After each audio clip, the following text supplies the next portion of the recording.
सोलापूर. बातमी नांदेडमधून. रामगडमधील शनी मंदिरात मोठ्या प्रमाणात पाणी शिरलंय. पाण्याची पातळी रात्रभरात वाढल्यानं नागरिकांनी या ठिकाणी रात्र जागून काढली. गोदावरी नदीपात्र धोक्याच्या पातळीवरून वाहत असल्यानं नदीकाठच्या गावांना सतर्कतेचा इशारा देण्यात आलाय.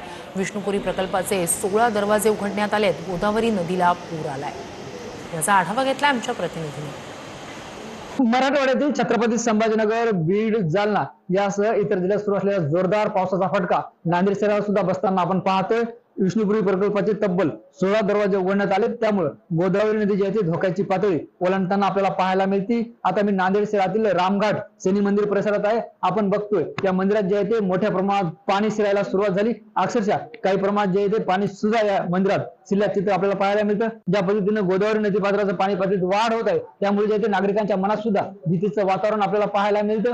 महिला असतील, पुरुष असतील, अगदी डोळ्यात तेल घालून हे सगळं दृश्य पाहताना आपल्याला या ठिकाणी पाहायला मिळतात. त्यामुळे नांदेड शहरातील अनेक सखल भागात जे आहे ते आता पाणी शिरलंय.